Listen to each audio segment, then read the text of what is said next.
bon na cadeau au ministre Jean-Claude Kakoso a pesi na edonganga ezali voiture moteme betaki na edonga mtazaki pembeni na ye na hôtel la musika alizaki surprise monane. Alors nyonso au point na kolakisa nini kolakisa que ba kondi bazo pesa ka valeur na musique na biso bazo pesa ka valeur na ba artiste na biso bo mona ka ndenge tozwa ba makambo tozwa na ba pasi musicien za na pasi musicien azo simole me pa kolonzami kumu mo kondi kola zonga ka simata aya beye moko na matanga aya beye moko na sika bala sinzote ya musicien nyonso point na kolakisa intérêt kolakisa posa ya zali nango na ba musicien be biso boto tikali na se et sengilité to pesa le kumu na kumu konza abo moni ndenge edonganga du clé à voiture bo atomeli clé ngona likola zo lakisa na bata mi votala clé ngoyo botuka pe ngoyo azo kota na kati boyebi ke ya zaka chauffeur hein aro me ma voiture l'ouvre les rwana est-ce que l'ouvre est basi babutaka docteur Kodis mwana Congo docteur Kodis na bi musoro salaka donc awa edo akuti na kati ya motuka bazo aojana ni ba photographe ba deux mois ba photo parce que moi ko démarrer mais loka kama ko sala azong sa si marche arrière hein pe akoleka na kati ya portail wana na ndenge motala abo mo na edo na kati ya motuka tande ko sa marche arrière nous vozo mona ngango tala ngao kasema ko tout à portail na tela Steve yo zabi benda mo image na muntu langa Steve benda tela ndenge ko keneke na ngom. Donc émotion ezala ki be maîtrise à voler za vraiment Mamma mia. Donc c'est ça donner de la valeur. Ça va prendre bino bato bo kanisa ke misi ya konga za na tina te ana tina te boko ko kipete boko ko benga ite longola nga po ba kondi ba ko solo la kati. Alors tout ce qu'il y a dit ba misi ba yemala mo mkepo après na betela moi commentaire quoi.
En tout cas, sans commentaire.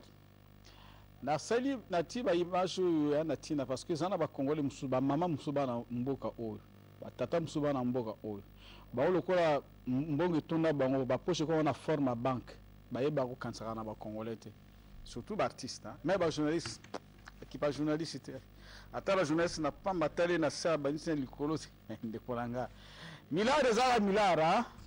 Alors, na selango pour que ba oyo bino bozana mutema makasi bomona que congolais musicien congolais azana tinate ou bien journaliste congolais azana tinate odio exemple oyo eli suite ya musala nkumbo kondekolo azosalaka parce que azobunda mpona culture ezala na place azobunda mpona musique ezala na place mais biso boyo towana se fo tosala suivi c'est pas la peine osala matoi mangbongi oyo ba non babeti ye nga kobesa intel non mais na oyebisa kaka ke ya na bato mosusu soki inauguration ya mwa bar na ye ezali ya bistrot ezali ou bien quelque part na pembeni na mai boye abengi mwa grand mutu moko baye pendant ce temps mbongo ozopesa ça fait pratiquement près de 40-30 millions na mutu moko.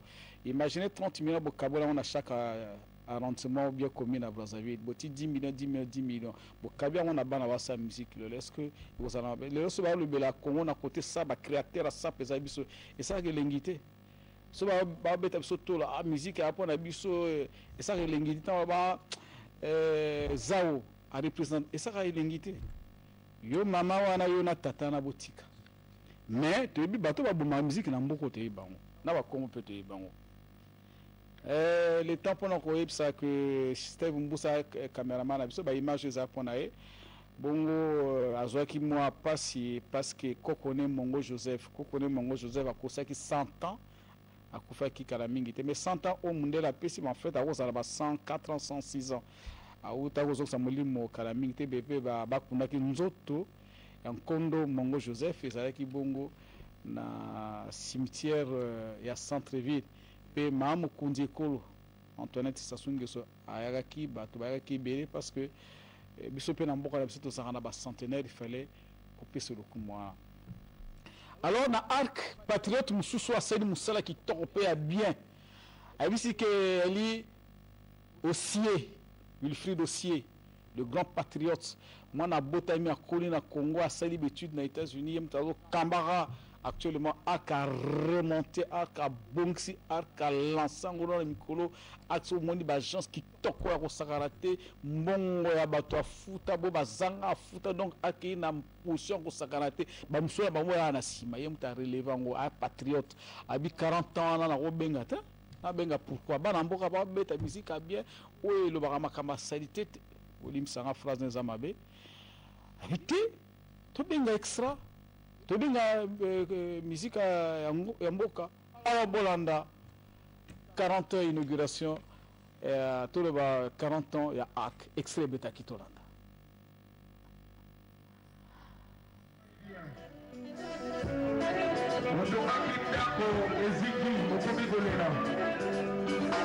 osomaki motuka mpo osala commerce accident mbongo nyonso ekei na mai bana bazalaki kosakana moko abuki moninga lokolo oyebi solution te likanga nayebisa yo lelo toza na solution ezali arc assurance ozali kopela estoma oyo gouvernement yaka kosalisa ngai sala assurance ekokipe makambo na yo nyonso yoka ngai bien okoketile ekokozala assuré si je savais exactement na la vie yakaza silevi famille abapien assurance ya kongo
Colonna 40 ans là, grâce il y a le DG de DG Tobengara Wilfried Dossier pour n'a pas inauguré agence d'abord Sika Bengaki extra musique. Au moins va Betty. Pendant ce temps, on apprécie merci à Anissé Magrego Abenga depuis Canada. Merci à toi Anissé Magrego. Message na moni. Alors la Sima DG il y a arc a pesa qui situation il y a arc pour nanini 40 ans pe banarandegin Tolanda. Des années 80 90, l'ARC a été, dans un environnement de monopole, l'entreprise phare du secteur financier congolais.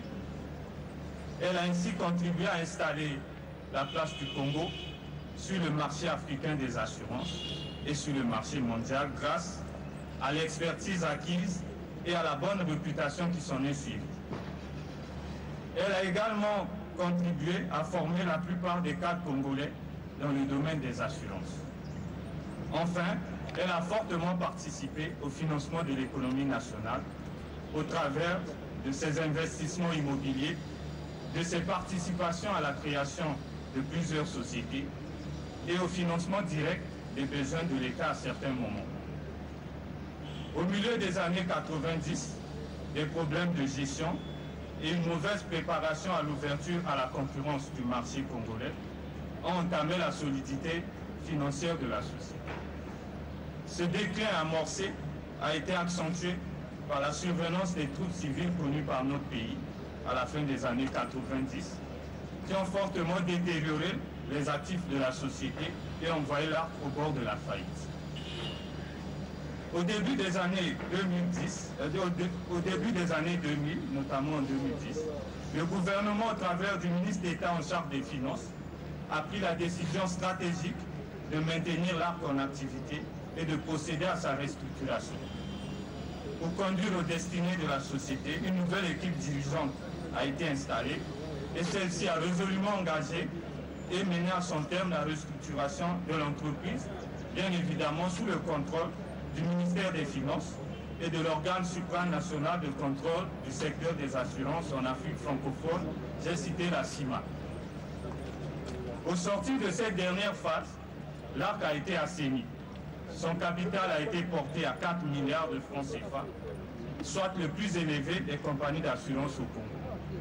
Son chiffre d'affaires est en constante augmentation depuis 2010. Il a progressé de plus de 150% entre 2010 et 2012, traduisant ainsi un formidable retour de confiance de la part des assurés et en conséquence, le résultat d'exploitation de la société est redevenu bénéficiaire. Cette cure d'assainissement ainsi que le renforcement des ressources humaines avec le recrutement des jeunes cadres spécialisés ont permis à la société de faire face avec efficacité à ses engagements courants, tant à l'égard de ses partenaires que de sa clientèle. Ces évolutions positives ont conduit à une nette amélioration du service à la clientèle. Toutefois, ces résultats ont également été rendus possibles grâce au soutien déterminant de son Excellence, Monsieur le ministre d'État en charge des Finances, et à la forte implication de l'ensemble des membres du conseil d'administration de l'ARC. La direction... Extrait et discours de Zouaki Pona Kolaksa Ndengeboni Tinani Penda va fêter que 40 ans, parce que 40 ans en entreprise ou bien en Afrique, généralement en entreprise en Afrique, surtout en Africains, ça aura 2 ans, 3 ans, 4 ans, mais ceux qui ont 40 ans, 20 ans, ils ont quand même mal. Alors, extra musique comme d'habitude et succès qui est une ambiance totale et pendant qu'on permettre battre à Nebon va inaugurer Tolanda extra musique pendant 40 ans il y a Arc grâce à DG à Arc Wilfried Essier.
Cela Arc Sili, la bande à Togolandelango, semaine prochaine. Une fois de plus, félicitations à Wilfried Ossier, DG Mounene à Arc.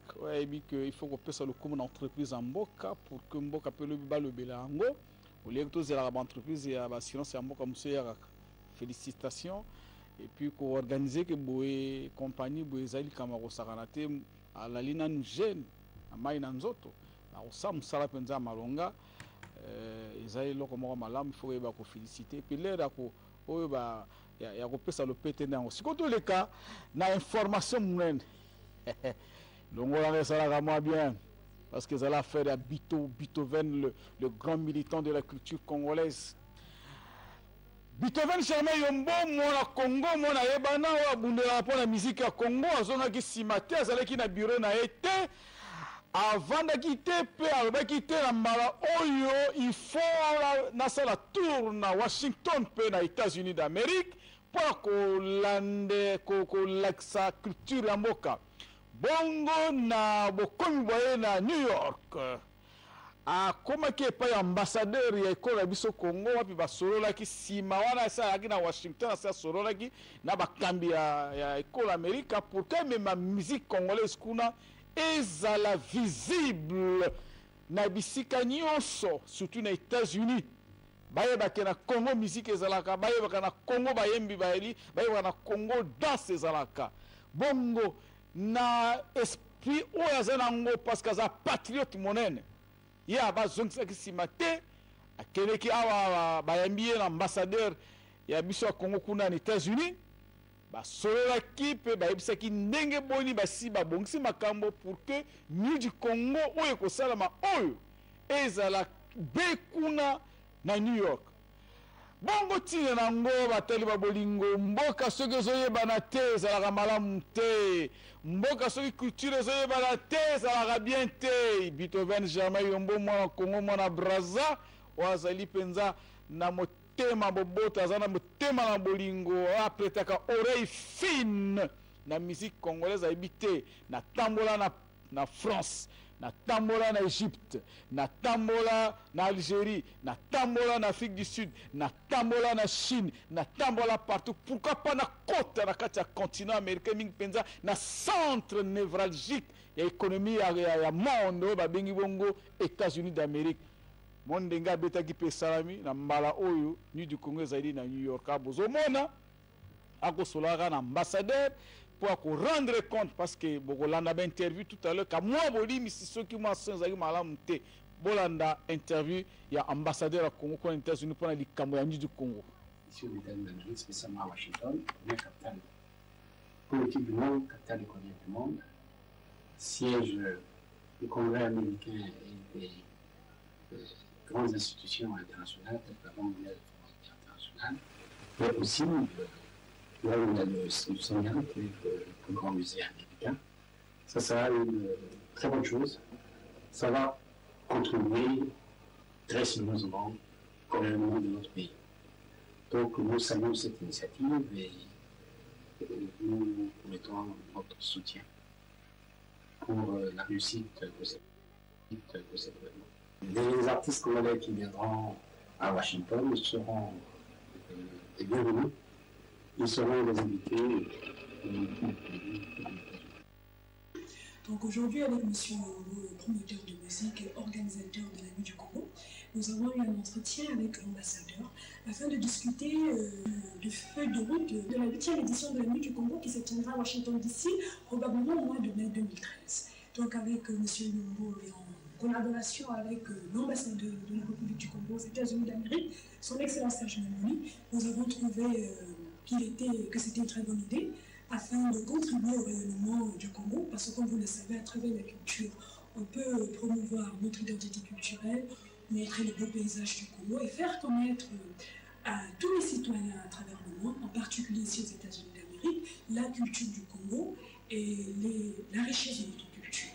Donc à l'issue de cette réunion fructueuse avec M. Yombo et l'ambassadeur, nous avons trouvé qu'il était nécessaire d'organiser, si possible, la semaine du Congo, ici à Washington DC, avec le patronage, si possible, de la mairie de Washington DC. Et nous avons prévu d'organiser une soirée dansante gala avec la diaspora congolaise et tous les amis du Congo présents ici à Washington DC, ainsi qu'un symposium à l'université de Howard University, qui est d'ailleurs la première université noire et qui s'intéresse essentiellement à la culture africaine et à l'héritage culturel africain. Nous avons aussi trouvé aussi essentiel de parler du bassin du Congo lors d'un atelier à l'Aquarium national du Baltimore afin de discuter des problèmes d'environnement du bassin du Congo. Et vous le savez que cela intéresse beaucoup le gouvernement des États-Unis qui a fait de ça, les questions de l'environnement, une de ses priorités. En dehors de ça aussi, nous avons prévu aussi un concert avec les artistes, des chanteurs, des danseurs congolais qui pourront faire de la musique sur le jardin afin que tous les résidents de Maryland, de Virginie, de Washington DC puissent y participer. Nous avons aussi prévu aussi un musée national d'art au Smithsonian Museum, qui est le plus grand musée des États-Unis, des sculptures ou des tableaux de l'école de peinture de Poto-Poto, qui est l'une des écoles renommées de peinture africaine. Donc nous allons exposer ça aussi, et aussi en partenariat aussi avec quelques stylistes congolais, un défilé de mode afin de montrer la beauté de la mode congolaise. Merci. Et nous reviendrons pour continuer à faire mouvoir notre feuille de route pour le bien de...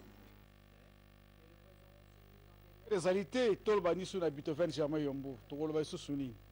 Nakanisi Ali patriote mounen, nakanisi ceux qui ont battu pour décorer les Ali Bango, parce que mbongo azo zona koko sala makamne ninga lingi. Et ba kolongola Brazza au Kenya New York, pourtant la patria ka mbongo belé. Tolobani ndikonanga mais lokana senga bo ba sai sake ba lembarate ba continuer que parce que c'est ça aussi pour aider la nation, c'est ça aussi que pousser nation zala. Malheureusement on a problème il y a tango. Alors toko la extrait va refêter 20 ans, toko tanagina Serge Mayembo na Christophe je crois pour bazo organiser ngo. Malheureusement parce que tout ça qui ngo na moi retard qui interview comme il Kalaming, c'est juste un extrait pour que semaine prochaine tout landa interview on revient. Juste un extrait s'il vous plaît Louvain. Sa valeur à la culture en boca. Rôle na biso toujours l'ingosala que tout sangisa. Na opérateur économique, na classe politique et la société civile. Si ma culture en boca. En même temps, toujours tout en boca. En même temps, tout tombe la culture en boca. Pour développer développement économique en boca, il faut qu'il y ait de paix, développement et culture en boca. Semaine, toi, le problème attend malheureusement. Semaine prochaine, on a un Bodindo interview. Donc, Star 2000, tu as dit que nous avons le Sugi Bongo Bolim Sanga, nous avons été fourni. Merci à Nisse Magrego na Canada, Bengibiso. Bonhomme Moussodia, Azali étudiant qu'on a Bénin et pas Bengibiso. Floraison, Namakele, Kela Bengibiso. Loubaki, Christian, l'enfant mystère à Koufaki. Je crois que le 1er novembre, on a parlé de Bakarouti. Fleur Kuna te ba ko solango semaine prochaine na bosanité Francis Okembe à Bengibiso Idriss Mongo depuis Gamboma merci à trop Amour Ngumba étudiant congolais qu'on a Bénin par Bengibiso le Gina na Paris par Bengibiso le temps pour ça merci na Emmanuel Obami na bosanité André Mbola le député de tous les députés du Congo André Mbola moi na Congo moi na Ebana semaine prochaine to ba ko saluer l'émission il y a André Mbola débuté Yabana Talanga na misala sala Star 2000 ça na pona le suivant to beaucoup tana semaine prochaine grâce à Louvre Steve Moussa et Kobosa te Meje pourquoi pas Marie Madeleine Mongombe na Madame Davin Kobosa na te Tin